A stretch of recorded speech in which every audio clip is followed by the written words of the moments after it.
नमस्कार। Political page पर आप सभी लोगों का स्वागत है।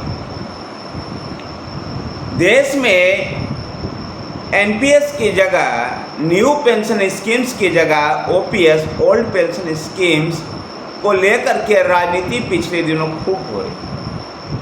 कई राज्यों में भारतीय जनता पार्टी को इसका नुकसान भी झेलना पड़ा। विपक्ष के द्वारा इस सुलगते सवाल को उठाने की वजह से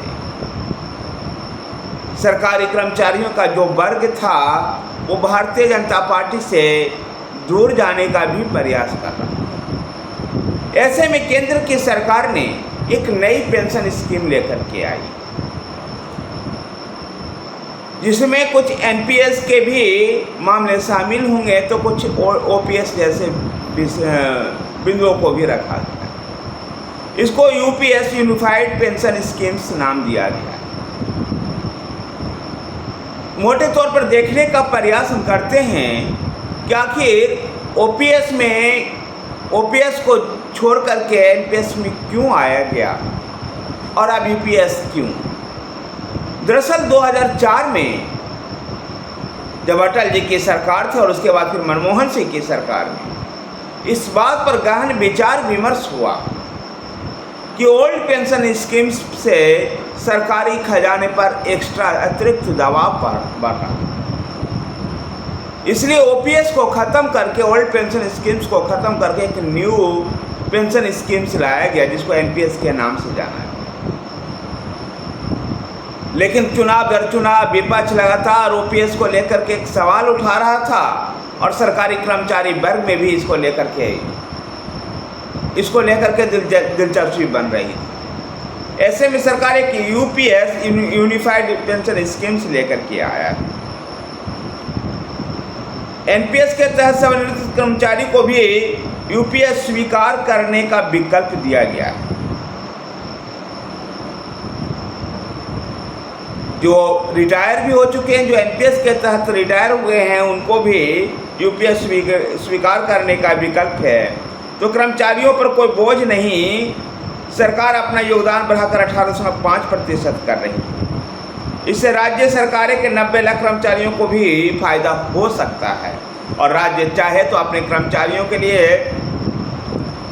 के लिए यूपीएस को लागू कर सकता है।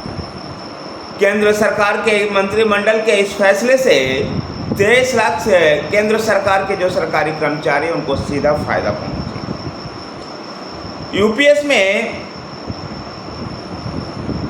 यूपीएस के तहत कर्मचारियों को 25 साल काम करने पर पूरी पेंशन मिलेगी। इसका फार्मूला यह है कि अगर कर्मचारी 25 वर्षों की सेवा दी है तो उसके अंतिम कार्य वर्ष के 12 महीनों के औसत मूल वेतन के 50% राशि बतौर पेंशन दी जाएगी। और यदि सेवा काल 10 से 25 वर्ष का है तो पेंशन की राशि समानुपातिक आवंटन के आधार पर होगी। यूपीएस में यूनिफाइड पेंशन स्कीम्स में ये सुनिश्चित है कि पेंशन, परिवार के पेंशन, सुनिश्चित न्यूनतम पेंशन और पेंशन की राशि की महंगाई दर के साथ जोड़ने और सेवानिवृत्ति के समय ग्रेजुएटी के अलावा एक और सुनिश्चित राशि भुगतान की व्यवस्था की गई है। एक तरह से ये पुरानी व्यवस्था जैसी पुरानी पेंशन स्कीम्स की जैसी ही है, लेकिन उससे अंतर ये है कि जहां पहले इसमें कर्मचारियों का कोई योगदान नहीं होता था, अब यूपीएस में कर्मचारियों का योगदान होगा 10% का। यूपीएस के लिए कर्मचारियों को कोई अतिरिक्त योगदान नहीं देना होगा, जबकि केंद्र सरकार की तरफ से पेंशन फंड में योगदान मौजूदा 14% से बढ़ा करके 18.5% कर दिया गया है। केंद्र सरकार के इस फैसले के कारण से केंद्र सरकार पर 2025-26 से 6250 करोड़ रुपए का एक्स्ट्रा अतिरिक्त बोझ पड़ेगा।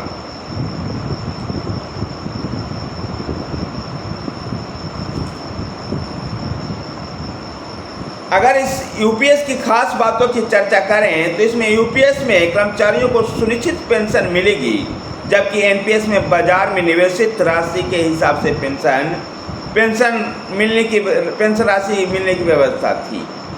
जबकि सेवानिवृत्त कर्मचारियों की मृत्यु होने पर उसके आश्रित पति या पत्नी को पेंशन राशि को 60% सुनिश्चित पारिवारिक पेंशन के तौर पर दिया जाएगा।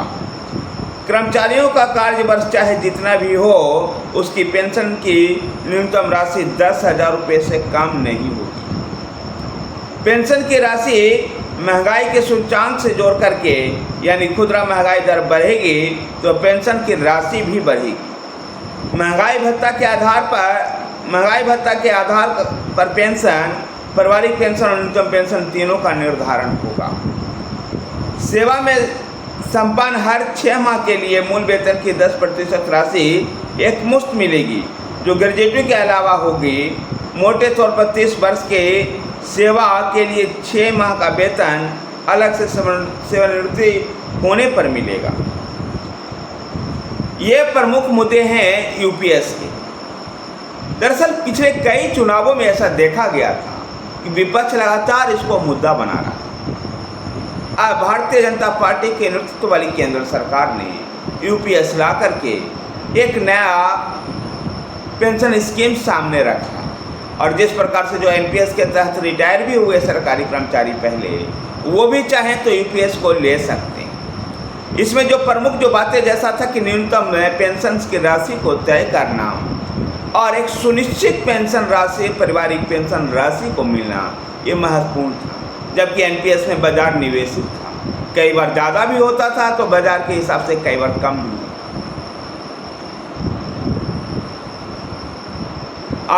राज्य सरकार चाहे तो इस मॉडल को अपना सकती है।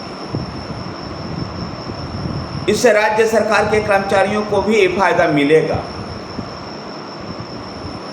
आने वाले राज्यों में इसका फायदा भारतीय जनता पार्टी को मिल सकता है।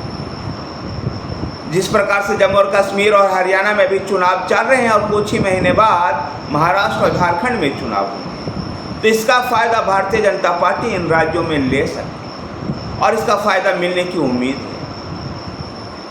अब देखना दिलचस्प होगा कि इसको विपक्ष किस प्रकार से लेता है। यूपी सरकार में शामिल दलों में ने लगभग इसका स्वागत किया है। जयंत चौधरी पहला सहयोगी दल थे जिन्होंने इसका स्वागत किया है।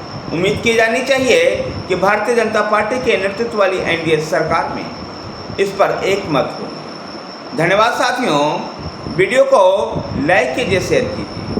हमारे साथ बने रहने के लिए हमारे चैनल पॉलिटिकल पिच को सब्सक्राइब कीजिए। हमारे साथ आगे कुछ ऐसे ही मुद्दों को लेकर के फिर हम आपके बीच में आएंगे। धन्यवाद साथियों, वीडियो को लाइक कीजिए, शेयर कीजिए। हमारे साथ बने रहने के लिए हमारे चैनल पॉलिटिकल पिच को सब्सक्राइब कीजिए। धन्यवाद।